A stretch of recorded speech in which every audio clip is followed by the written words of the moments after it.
Olá, meu nome é Juliano Oliveira Rocha, eu sou médico cardiologista.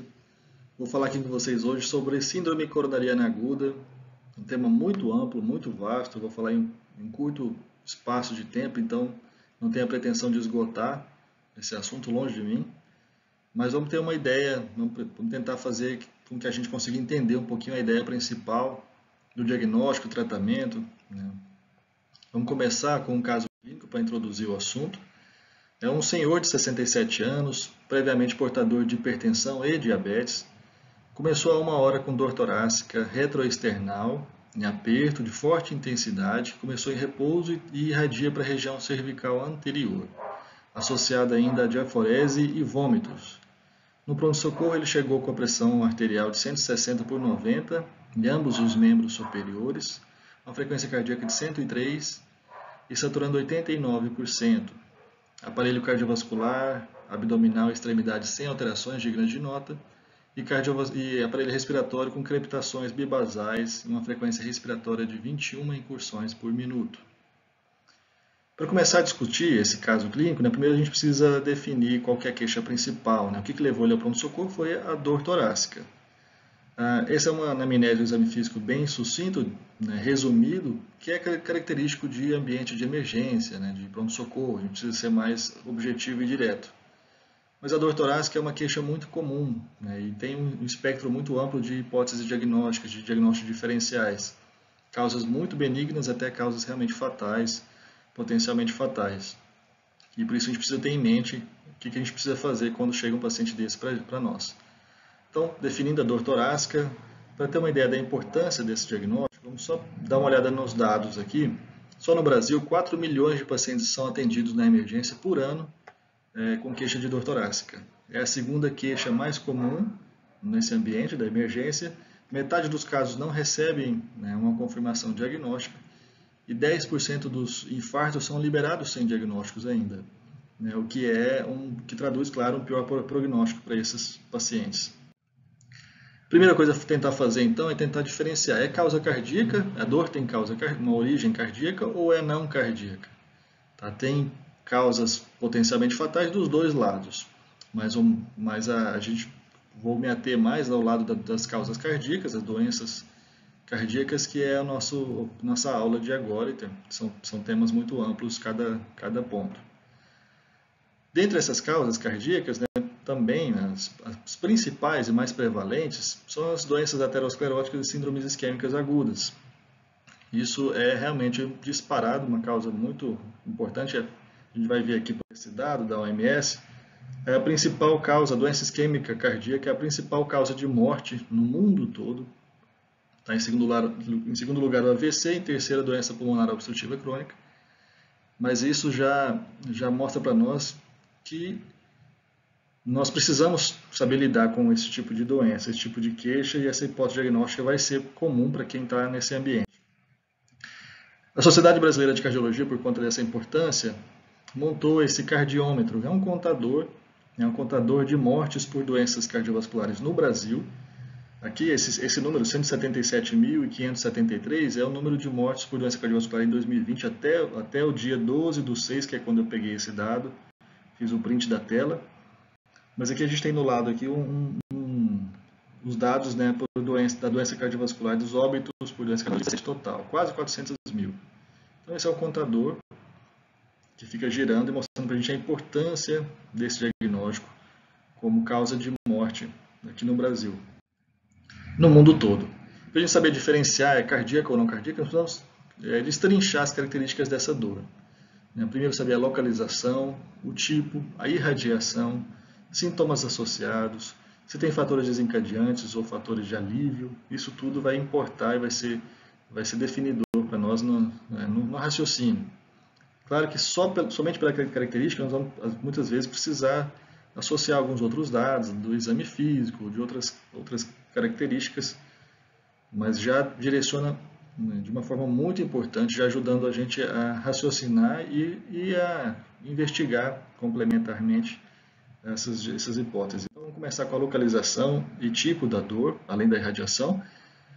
A dor a mais comum é uma dor retroesternal, uma dor torácica anterior retroesternal, é o precordial, e no tipo em aperto ou queimação, tá? Muitas vezes ele define também como mal-estar torácico, pode irradiar para qualquer ponto, né? Popularmente a gente fala qualquer ponto abaixo do nariz e acima do umbigo, pode potencialmente ser uma dor também, irradiada da dor isquêmica aguda, da síndrome coronariana aguda. Então pode ir para dorso, para membro superior esquerdo, membro superior direito, ombros, a região cervical, como no nosso caso também acontecia, a mandíbula pode acontecer também. Muitas vezes tem paciente que acredita que está com dor de dente, na verdade é uma irradiação de uma dor precordial também. Isso já o tipo de dor e a irradiação e a localização já nos traz um alerta importante para esse possível diagnóstico. Além disso, né, pode estar associada a diaforese, que é aquele suor frio, né, uma dispneia, uma palpitação, palidez, alteração de nível de consciência, náusea e vômito e síncope também. Tá? Fatores desencadeantes, muitas vezes o paciente pode piorar, né, adorar o esforço, melhora em repouso, ou né, se for uma síndrome coronariana aguda, um infarto, pode ser que não melhore também em repouso e fique continuamente essa dor até o tratamento, claro. Mas isso tudo é importante como definidor. Agora, olha, o que a gente precisa se atentar e ter muito cuidado é nesses grupos, né?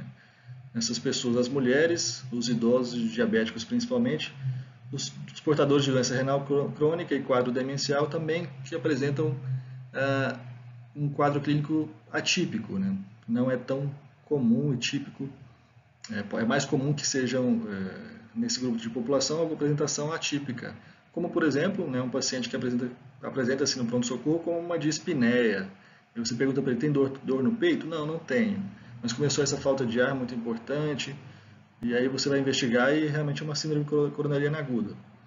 Os idosos, né, apresentam como uma síncope, por exemplo, né, ele tem uma perda de consciência transitória por baixo débito cardíaco e aí você vai avaliar, ele está tendo ou teve uma síndrome coronariana.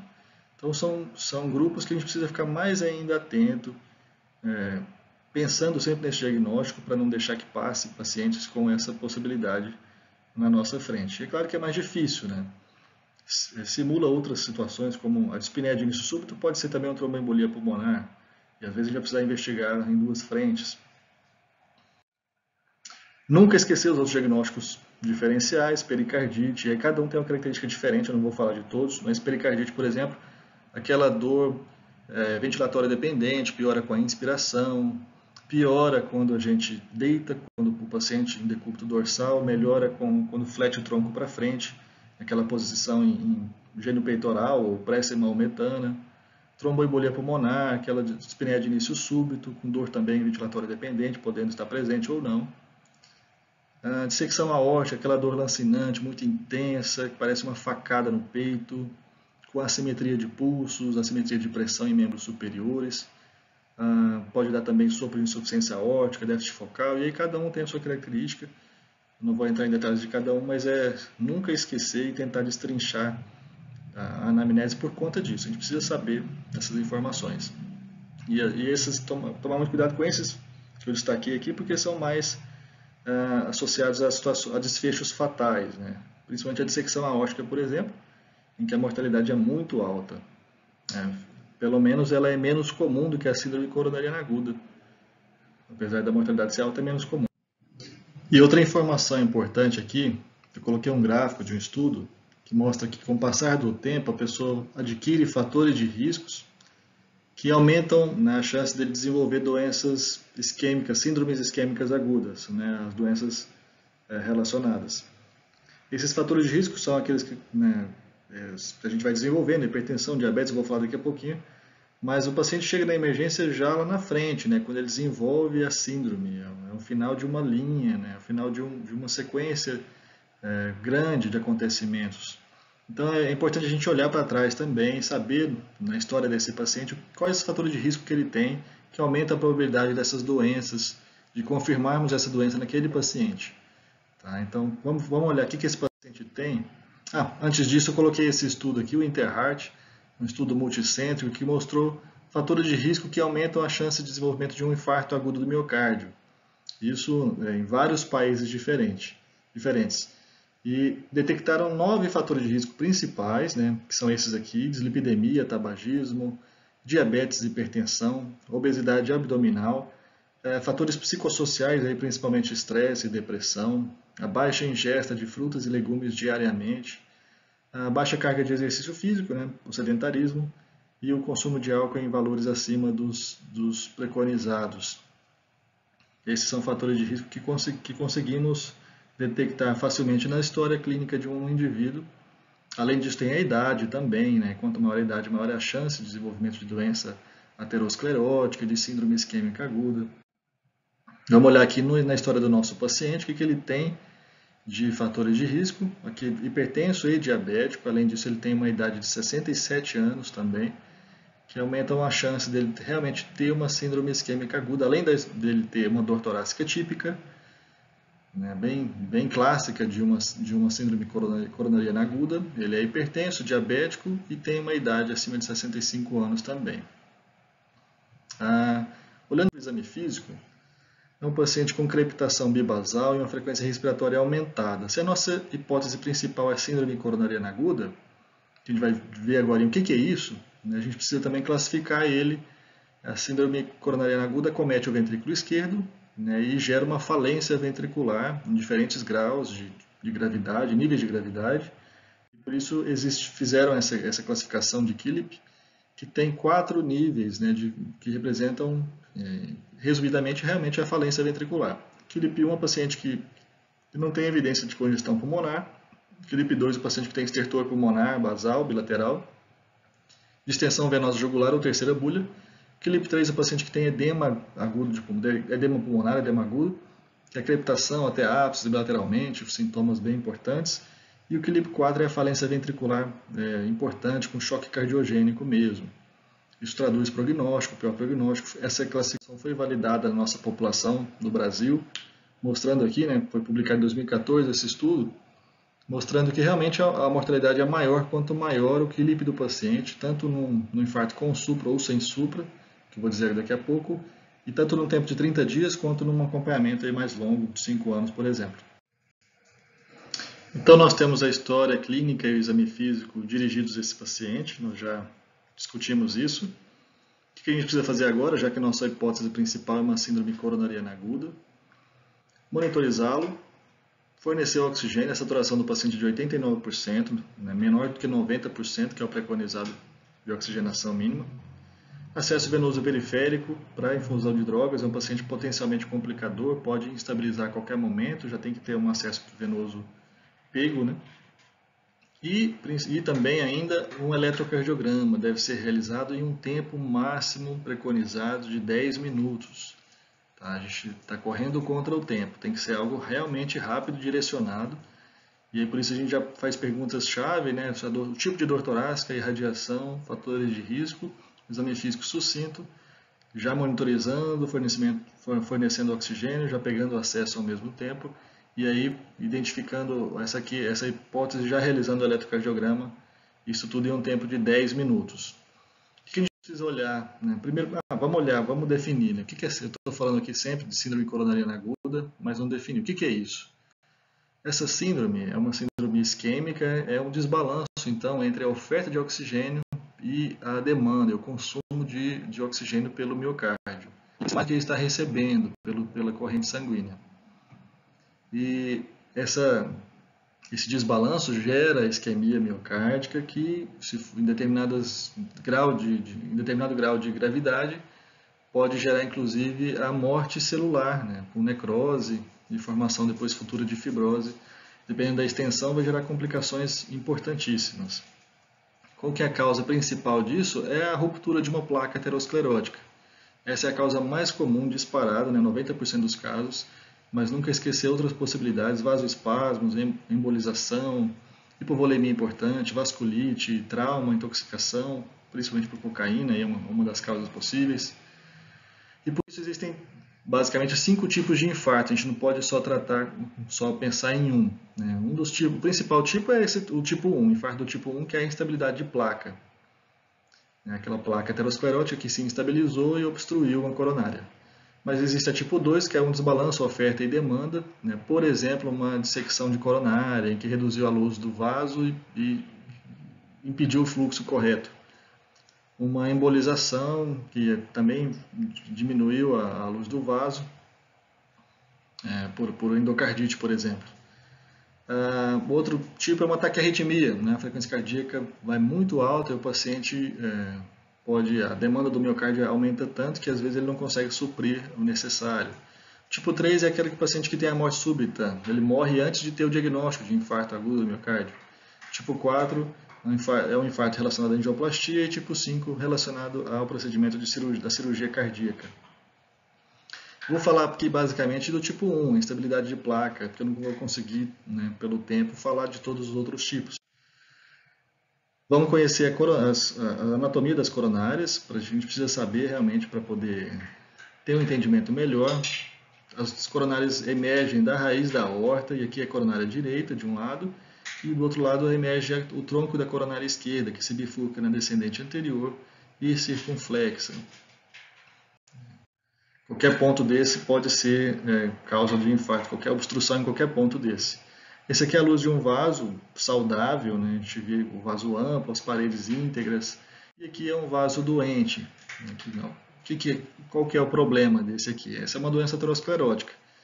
Ao longo da vida, né, a gente adquire fatores, situações que aumentam a inflamação endotelial, uma lesão endotelial, e essa lesão ativa a interiorização das lipoproteínas, principalmente as de baixa densidade, LDL, que são oxidadas e fagocitadas no interior ali da camada da parede do vaso, e formando um núcleo lipídico no centro. Esse núcleo lipídico, estou falando bem resumidamente, claro, né? Esse núcleo lipídico, essas células inflamatórias liberam fatores inflamatórios e também fatores que recrutam mais células inflamatórias para o local, e essa inflamação local gera toda uma alteração arquitetural, e a gente chama essa formação de placa aterosclerótica. Então ela contém um núcleo lipídico e uma capa fibrótica que a envolve. Pode ou não reduzir a luz do vaso, tá? E se reduzir a luz do vaso de uma forma importante, pode gerar sintomas de isquemia, dor torácica, por exemplo, quando faz esforço. Quando não precisa mais de oxigênio no miocárdio, ele vai sentir, porque não consegue aumentar o fluxo de sangue por ali, porque tem uma obstrução. Mas o problema principal na síndrome coronariana aguda é a placa em que a capa fibrótica é mais fina, né? Então existe aqui o núcleo lipídico, que a gente consegue ver, e uma capa fibrótica bem fininha, e aqui inclusive ela se rompeu. Esse rompimento desencadeia toda a cascata que vai levar à síndrome, né? Então vai expor o núcleo lipídico aos fatores sanguíneos, principalmente os fatores de coagulação, gerando a formação de um trombo que vai ocluir parcialmente ou completamente a luz do vaso, impedindo o fluxo sanguíneo por ali, e gera então a isquemia e até morte celular em todo o território que é dependente daquela corrente sanguínea. Aqui é a doença toracesclerótica, né, o avanço dela.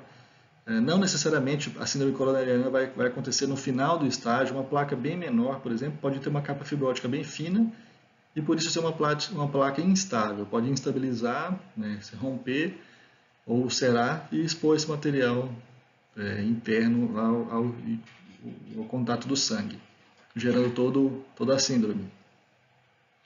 Então, na verdade, a síndrome coronariana aguda, como eu já falei, é o final de toda uma doença, e a doença aterosclerótica é uma doença inflamatória, né? Essa doença inflamatória, hoje a gente já sabe que não é puramente o LDL que é o problema, é doença inflamatória também do endotélio. Então, a obstrução parcial ou total vai colocar um território do ventrículo, né, do coração, sob risco. Síndrome coronariana aguda é um termo amplo, né? É a nossa hipótese inicial quando o paciente chega, que a gente fez lá atrás. Mas agora a gente precisa definir. Dentro da síndrome coronariana aguda existem 3 possibilidades de diagnósticos. Ou o paciente está tendo um infarto com supra, ou um infarto sem supra, ou uma angina instável. Então agora nosso raciocínio vai tentar definir o que esse paciente tem. É um infarto com supra, sem supra ou uma angina instável. Primeiro, então, depois da síndrome coronariana, a gente vai definir em dois grandes grupos. É síndrome coronariana aguda sem supra ou com supra? O que é o supra de ST que a gente está falando aqui? Esse supra a gente vê no eletrocardiograma. Então, por isso a importância de fazer aquele eletrocardiograma rápido, para já definir nesses dois grupos. O supra, no eletrocardiograma, vou mostrar aqui para vocês, né? A gente vai olhar principalmente, claro que a gente vai olhar o eletrocardiograma como um todo, mas falando especificamente disso, do supra, a gente vai olhar esse segmento ST, que está aqui, que é do ponto J até o início da onda T, principalmente o ponto J. Se o ponto J se elevar acima da linha de base, a gente tem, de fato, um supradesnivelamento do segmento ST. Esse é o supra de ST que a gente está falando. Que é isso aqui, por exemplo, um exemplo, né? A linha de base está bem lá mais baixa do que o ponto J, que está lá em cima, 6 milímetros acima da linha de base. A gente pode encontrar, em alguns casos, o infra de ST.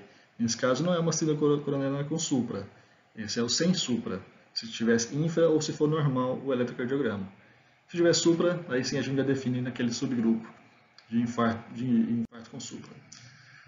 A síndrome coronariana aguda com supra é importante a gente dizer porque isso é sinônimo de oclusão total da coronária. Tá? Então a gente não precisa nem ir lá ver a anatomia lá dentro, quer dizer, a gente vai precisar para tratar, né? Mas para falar do diagnóstico, a gente só precisa dos sintomas e do eletrocardiograma. Então, o sintoma compatível de isquemia com eletrocardiograma com supra de ST, a gente já sabe que esse paciente está tendo infarto com supra. E nós não vamos esperar exames de sangue para poder dar o diagnóstico e tratamento para esse paciente. Tá? Já no outro lado, nós vamos precisar de dosar os marcadores de necrose miocárdica, que são substâncias que tem dentro do sangue, que caem na corrente sanguínea quando existe a morte celular. A gente dosa para saber se realmente está tendo morte ou não. Se tiver morte celular, é um infarto sem supra. Se não tiver, a angina instável. Mas eu vou falar mais adiante. Então aqui então, a gente já tem, os marcadores vão definir, quer dizer, no infarto com supra a gente já sabe que vai elevar marcadores, mas nós não vamos esperar ele. Nós vamos dosar, fazer a curva, porque também tem impacto em prognóstico, mas ele não vai ser essencial para o diagnóstico, tá? Só para o acompanhamento e avaliação prognóstica. Aqui eu estou mostrando só, né, que a trombose completa do vaso, a oclusão completa, ocorre no infarto com supra e a parcial na síndrome coronariana sem supra. Vamos falar primeiro do infarto com supra. O supra de ST também não é qualquer supra que a gente vai falar, que é o supra que é válido. Né? Primeiro, claro, com um sintoma compatível, um cenário compatível, mas tem que ser uma nova elevação do ponto J em duas derivações contíguas maiores ou iguais a 1 milímetro, exceto em V2 e V3, em que esse aumento tem que ser maior. Nos homens com 40 anos ou mais tem que ser maior do que 2 milímetros, menor que 40 anos 2,5 milímetros ou mais, e em mulheres 1,5 milímetros ou mais. Tá? Esse é o ponto de corte para falar de um supra válido no eletrocardiograma. Aqui um eletrocardiograma só para a gente ver, né, na prática como é que é. Onde é que tem o supra de ST? Se a gente tem dor no peito, vamos olhar o eletro, a gente vai olhar o ritmo, vamos olhar tudo aquilo, todos os outros sinais, sobrecarga e tudo mais. Mas, basicamente, a gente tem que definir e procurar o supra de ST. O supra de ST aqui, a gente está vendo, aqui, olha aqui, V2. Eu marquei aqui o ponto J, que é essa linha vermelha, e a linha de base a gente consegue ver, né, que pode ser, inclusive, homem mais jovem, que com certeza aqui tem mais do que 2,5 milímetros. Cada quadradinho pequeno desse tem 1 milímetro, tem mais do que 2,5. Também tem supra em V3, V4, V5, V6, D1 e AVL também tem esse supra de ST que nós conseguimos definir. Por que é duas derivações contíguas? Duas derivações que enxergam a mesma posição do coração, a mesma porção do coração. Então, ou a parede anterior, a parede inferior, a parede lateral, né, se enxergam o mesmo ponto do coração, duas derivações que contêm o supra, a gente consegue falar que esse supra é realmente relacionado a esse quadro clínico do paciente. Nesse caso, tem supra de V2, a V6, D1 e AVL, a artéria acometida, que a gente sabe, é descendente anterior, aquela que irriga a parede anterior do coração. Essas derivações são as que estão enxergando a parede anterior. Esse outro eletrocardiograma aqui, a gente vê que tem infra de ST, mas nesse caso aqui, o que a gente tem que procurar é o supra de ST. Então, o supra em AVL, supra em D1. D1 e AVL, eles estão enxergando aqui a posição lateral do coração, lateral esquerda. Então, qual a artéria cometida? Circunflexa, que irriga a parede lateral esquerda do coração. Se você não enxergar o supra, né, também você tem que lembrar que existem outras derivações especiais, tem situações especiais para a gente realizá-las, mas tem o V3R e V4R que a gente coloca as derivações à direita para enxergar o ventrículo direito. Tem V7 e V8 que a gente enxerga um pouquinho mais lateral e posterior do coração, para ver se tem supra de ST escondido, digamos assim. Né, que a gente talvez só não estamos enxergando pela posição dos eletrodos. Então sempre lembrar de procurar. E o que a gente vai fazer? O diagnóstico, o que a gente tem que fazer com esse paciente? A gente já sabe que está ocluído a coronária dele, ele está tendo sintomas. Se nós demorarmos a tratá-lo, o miocárdio dele vai morrer. Está sem irrigação, está sem oxigenação. Então, nosso objetivo, a gente vai fazer tudo aquilo que a gente já falou. A gente já tem o diagnóstico, é um IAM com supra de ST. Vamos avaliar, a gente já no eletro, a gente já sabe qual a parede é cometida. Aqui eu coloquei várias possibilidades pelo eletrocardiograma, combinação das derivações. Os marcadores eu já falei, nós vamos dosar. A gente tem esses aqui principalmente, mas para o infarto com supra não vai ser essencial para o diagnóstico, vai ser importante dosar na chegada e a cada 3 horas depois, para a gente avaliar a curva, mas também não vai impactar para fazer o diagnóstico, vai impactar depois. O principal desses marcadores é a troponina. A troponina T ou E, as troponinas clássicas, elas levam tempo para elevar e ficar uma quantidade indetectável nos exames laboratoriais, aí 3 horas, por exemplo.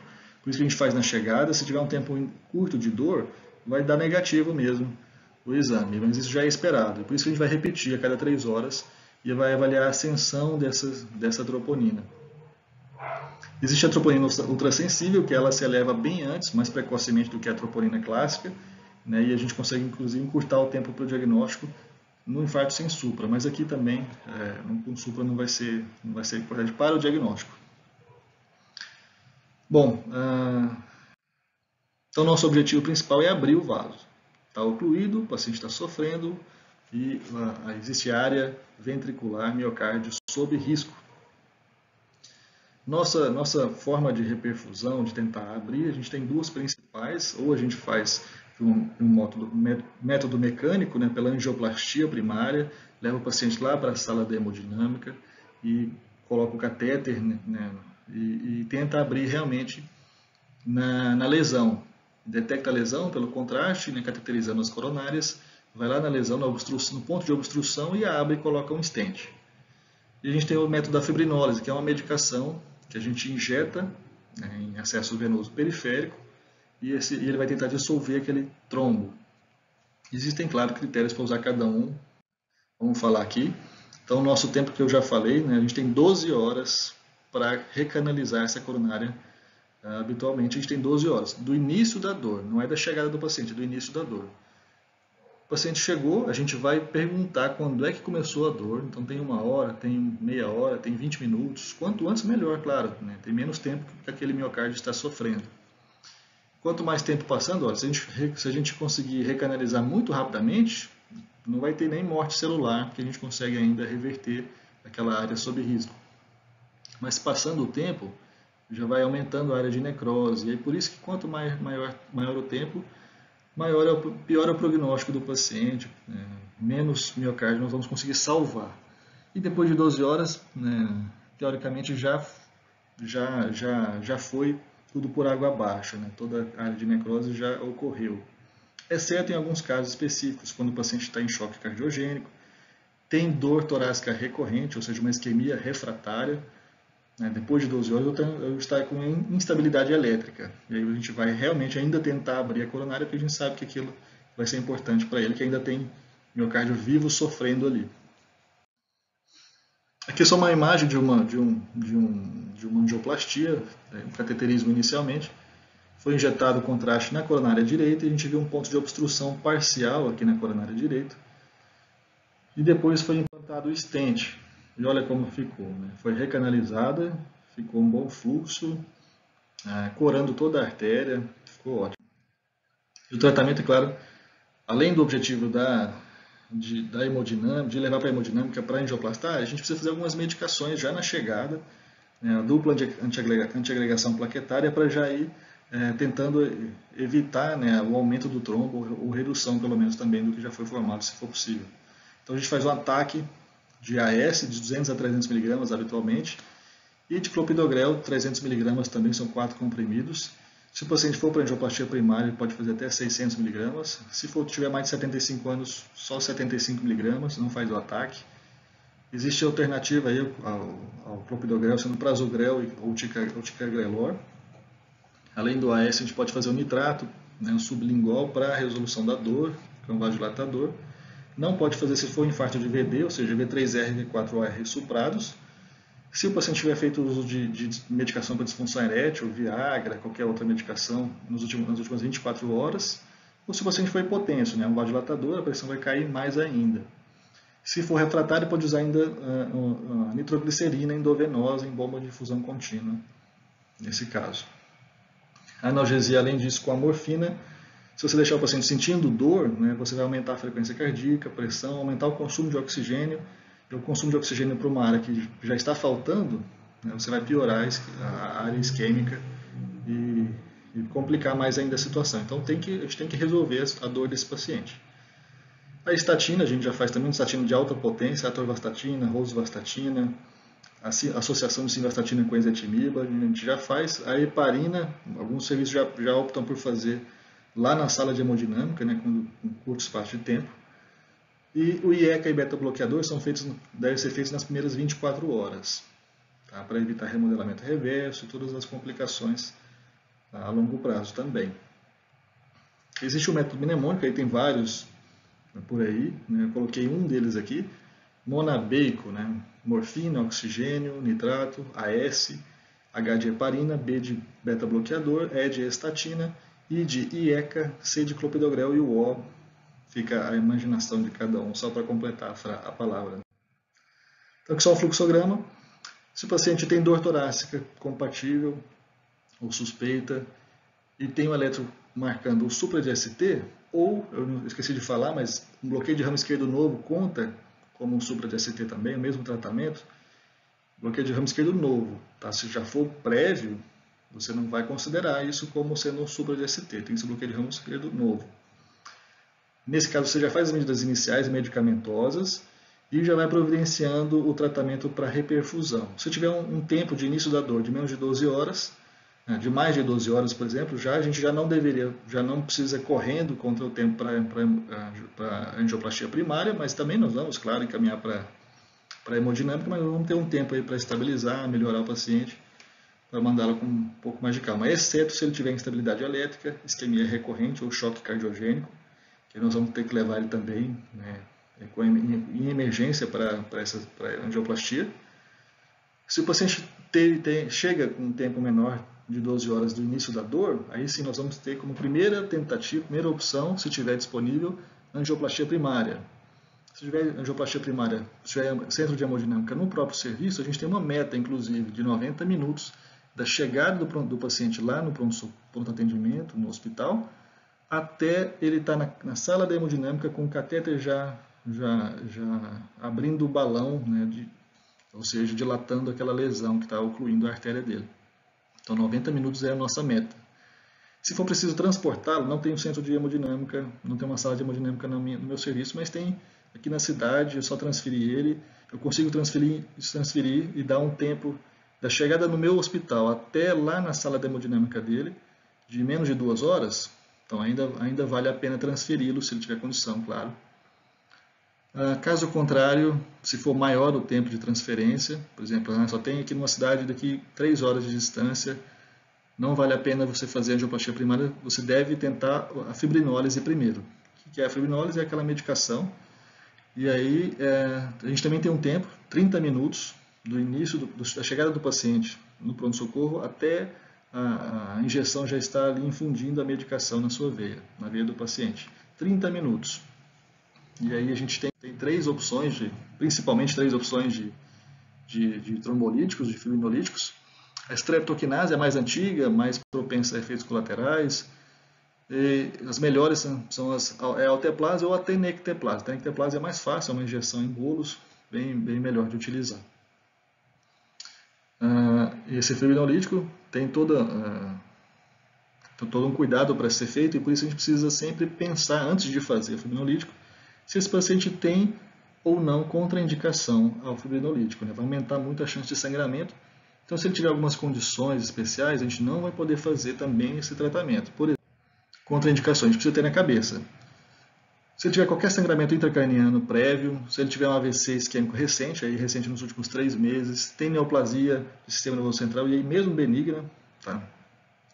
Se tiver sangramento, em sítio não compressivo, em qualquer ponto, por exemplo, sangramento digestivo, exceto o menstrual, claro, mas sangramento digestivo, por exemplo, já pode ser também. Uma dissecção aguda de aorta, claro, tudo isso é contraindicação absoluta à terapia fibrinolítica. Não tendo contraindicação, fez a fibrinólise, a gente precisa observar ele em 60 a 90 minutos para avaliar se ele teve resposta adequada à terapia fibrinolítica. O que é? Reduziu a dor depois da infusão, ou seja, melhorou a isquemia, né? Reduziu aí o supra de ST, a gente olha a derivação de maior supra de ST, onde tem o maior supra se reduziu 50%, ou se a média dos outros reduziu 20%. O pico precoce daquela curva de marcadores também, se aconteceu, ou se teve arritmia de reperfusão, e aí ritmo idioventricular, bradicardia sinusal, ou outros ritmos de reperfusão também contam como sucesso na terapia fibrinolítica. E aí nesse caso a gente tem que, depois deu certo, e a gente tem aí 3 horas para poder também encaminhá-lo para o centro de hemodinâmica para fazer o cateterismo e observar. Porque aqui nesse caso você desobstruiu o vaso, mas a lesão continua ali. A placa aterosclerótica, ele pode ter trombo ainda, apesar de talvez não estar mais ocluindo completamente, mas ainda tem uma oclusão parcial. É preciso ainda fazer a avaliação invasiva desse paciente. Agora, se o eletrocardiograma foi esse, não tem supra, já vou adiantando aqui. Tá? Tem só infra de ST. O ritmo, claro, não é um ritmo sinusal, mas eu não estou falando disso, vamos falar de se tem supra ou não, tem só infra. Ou se for um eletrosim, por exemplo, tem infra, considerando que a gente fez as derivações especiais e não tem supra nessas outras derivações. Ou um eletrocardiograma normal. Se for isso, a gente deve liberar o paciente? Não, de forma alguma. Esse é o erro muitas vezes que acontece. O paciente chega com quadro clínico suspeito ou típico, a gente faz o eletrocardiograma, não tem supra? Não é infarto. Não é isso, pode ser ainda. O que a gente tem que fazer nesse caso? O eletrocardiograma não deu diagnóstico para a gente, aí nós vamos depender sim. Aí a gente pode estar diante ainda de uma síndrome coronariana sem supra. Pode ser uma oclusão parcial. E nós vamos depender então agora dos marcadores de necrose miocárdica mesmo. Aí eu já falei para vocês, principalmente a troponina, é o principal, como eu já falei. Nós vamos dosar na chegada e fazer uma curva a cada 3 horas. Essa curva, lembrar que a troponina nem sempre está elevada só pela síndrome isquêmica, existem outras causas de elevação, miocardite, por exemplo, choques, embolia pulmonar, sepse também são causas, uso de cocaína, arritmias graves, anemias muito graves, então tudo isso pode elevar a troponina. Vamos olhar, na verdade, a curva. Tá? O paciente chegou com um tempo muito curto, vai dar negativo. Você chegou com o tempo aí já no limite, pode até positivar, mas em valores menores. E aí a gente espera 3 horas e dosa novamente. A gente tem que fazer eletroseriado e marcadores seriados. Os eletros também podem mudar. Não quer dizer que o paciente chegou com eletro normal, que ele vai ficar o tempo todo com o eletrocardiograma normal. Tá? Ou você faz a cada 3 horas, ou se ele tiver também mudança de sintomas. Começou a ter náusea, vômito, ter dor torácica, repete o eletrocardiograma também, que é importante. Então, ele está fazendo curva. Na dosagem posterior, subiu mais do que 20% da dosagem anterior, é indicativo que está tendo uma lesão miocárdica aguda. E associada aos sintomas, aí você fecha o infarto sem supra. Aqui mostra, por exemplo, se tiver em platô, não está tendo essa ascensão, ele pode estar tendo lesão miocárdica, mas não é uma lesão aguda. Pode ser por uma miocardite, por exemplo. Agora, se ele tem a curva certinho, você vai ter esse diagnóstico. E aí o tratamento medicamentoso inicialmente é igual. Tá? Não é para todos os casos, porque na síndrome sem supra, Existe o espectro mais amplo, né? A gente está lidando desde pacientes com angina instável de baixo risco até o infarto sem supra, que tem maior risco.